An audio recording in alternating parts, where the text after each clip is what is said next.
សុំសួរតិចមើល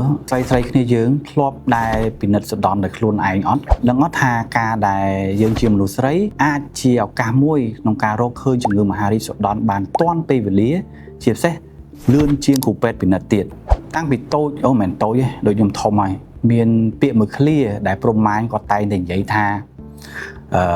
មនុស្សស្រីស្រុកស្រែមួយទឹកផ្លាស់កាមាពេលនៅចំការមួយទឹកផ្លាស់សរងនៅពេលនៅទីក្រុងមួយទឹកអត់ផ្លាស់អីទាំងអស់យើងស្ដាប់ទៅវាជារឿងកំប្លែងប៉ុន្តែបើសិនជាយើងវិភាគឲ្យបានច្បាស់ក៏ដូចជាតាក់ទងជាមួយន័យវិទ្យាសាស្ត្រគឺវាជារឿងមួយល្អដែលមនុស្សស្រីគាត់ងូតទឹកដោយមិនផ្លាស់អីទាំងអស់ដោយសារតែវាជាពេលវេលាមួយដែលមនុស្សស្រីគាត់អាចមើលឃើញរូបរាងកាយរបស់គាត់ជាពិសេសនៅមើលទៅលើសដនដែលគាត់អាចគិតថាសដនហ្នឹងវា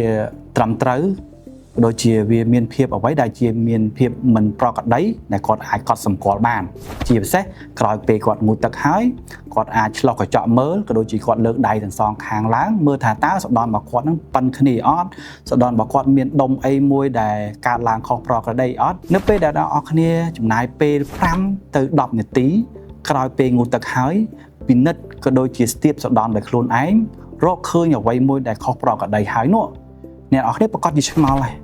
តែពេលដែលឆ្ងល់ហើយមិនដឹងថាគួរសួរណាគេអញ្ចឹងដើម្បីបំបត្តិចម្ងល់ហ្នឹងហើយនៅពេលដែលអ្នកនរគ្នារកឃើញបែបហ្នឹងទៀតសូមទៅជួបគ្រូពេទ្យដើម្បីគ្រូពេទ្យពិនិត្យថាតើវាជាបញ្ហាឬអត់តើអ្នកនរគ្នាធ្លាប់ដឹងអត់ថាអ្នកដែលកើតជំងឺមហារីកសដន់ហើយរកឃើញបានទាន់ពេលវេលាក្នុងពេលដំណាក់កាលដំបូងជាពិសេសក្នុងពេលដែលអត់ទាន់មានអាការៈអីសោះប៉ុន្តែយើងស្រាប់តែរកឃើញវាធ្វើឲ្យការព្យាបាលនោះទទួលបានជោគជ័យសឹងតែ 90%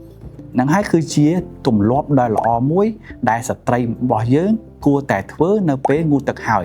ដើម្បីរកមើលជំងឺមហារីកសដន់ឲ្យបានទាន់ពេលវេលា